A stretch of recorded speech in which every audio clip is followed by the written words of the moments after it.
Yo, what's up?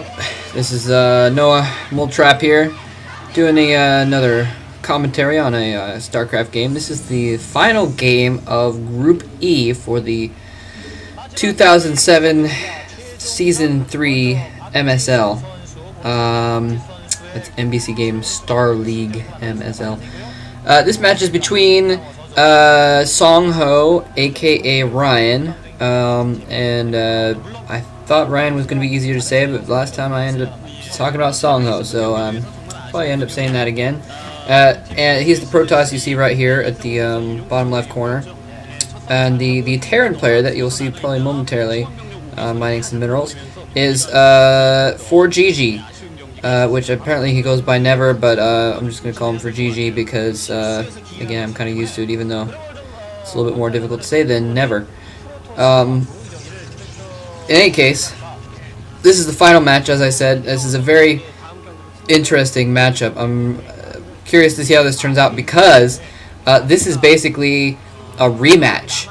The first two matches were Savior versus Savior versus, I don't remember who he was versus.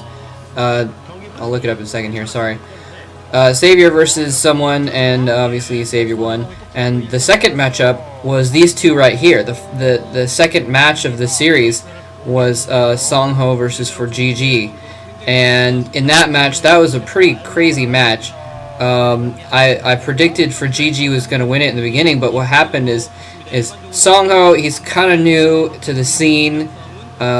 He's still getting the hang of things, but you know, SangHo, because of that, he made some mistakes during the course of that game. But fOrGG made a lot of mistakes, even though he has a decent sized record, and he's been in the, one of the Star Leagues before. I think he was in MSL before.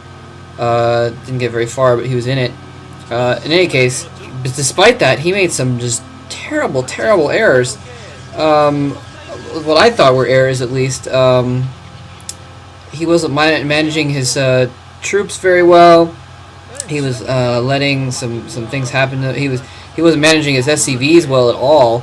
There were a couple points where he just kind of let his SCVs run around through enemy fire and just get wiped out. He didn't have command centers where he was mining from, so he had this huge line of SCVs running from his main quarter way across the map to a secondary base.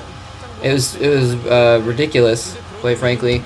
In any case, so SangHo ended up winning the first game. So basically what we have to see now is if fOrGG can pull it out and you know, bring it back on. fOrGG building a secondary base here, that's interesting to note. Although this is a map that has a protected secondary, so he can hold that ramp and it'll block for that secondary. So it's actually a pretty common move on this map. We'll probably see SangHo getting a secondary in a minute as well, I would imagine. He's building a little tech there, Psycore. It doesn't look like he's put down his secondary yet, though. SangHo, that is. In any case, so SangHo, though, putting up a really good fight in general. He did play well against fOrGG in that first match. Like I said, he did make some mistakes, but he played pretty well. And put up a good fight against Savior in the winners match, too. Savior proving that he's a MFing genius, managing to do just the right tactics and distract SangHo long enough to come back in a game that he was very behind in and get the win.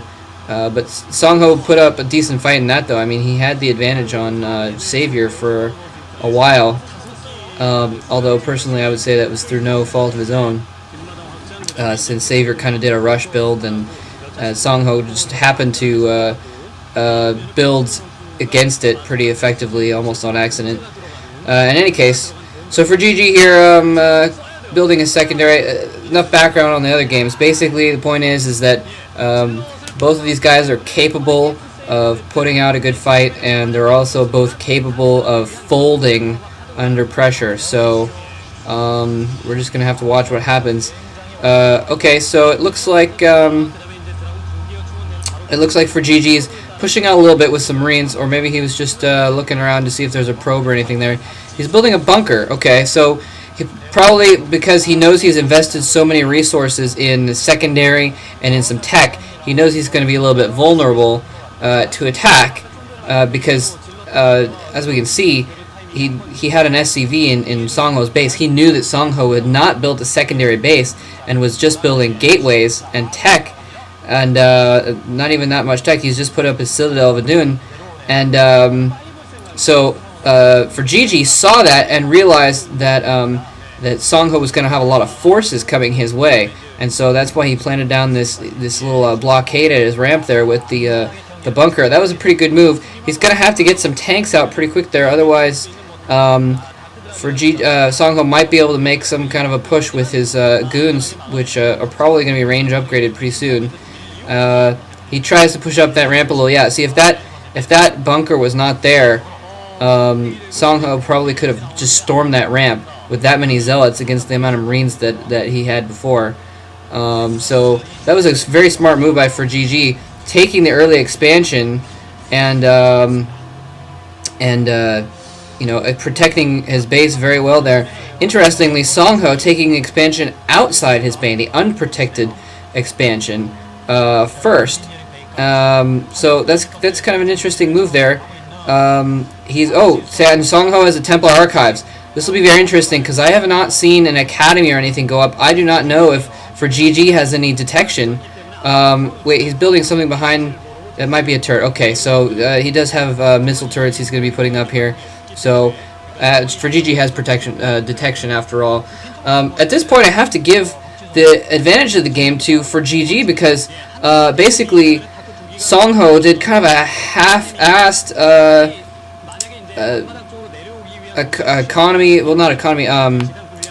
forces build. He didn't take a secondary, he just built forces, but he didn't really build a lot. It's not like he got 3 gateways out real quick and started pumping things quickly. He's kind of been half forces and half tech, and so he didn't have a lot, and despite that, he let fOrGG see it, so fOrGG was able to put up defense.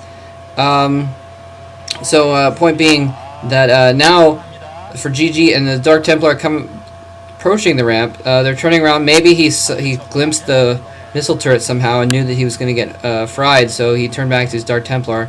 Or perhaps he had the tanks shelling him, and I don't know why he just decided to hold back with those.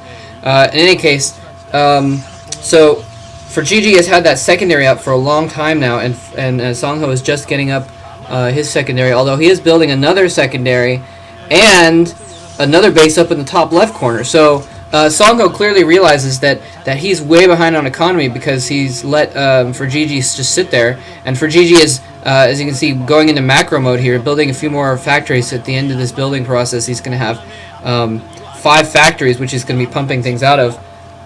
And okay, so SangHo actually does have now 2 extra bases, whereas fOrGG only has 1. So SangHo actually kind of keeping things back up here because fOrGG had that initial economy, and he's going into macro mode, but it's going to be not enough quickly enough because now SangHo has the economy up. fOrGG let him get his economy up, and and he has the turrets, but he doesn't have any mobile detection. Dark Templar going in there, slaughtering the Marines as fOrGG tries to move out. He was going to try and move out with a few tanks and a few Marines, and looked like 3 or 4, maybe 5 Marines got taken down there before fOrGG realized what was going on and was able to pull his forces back.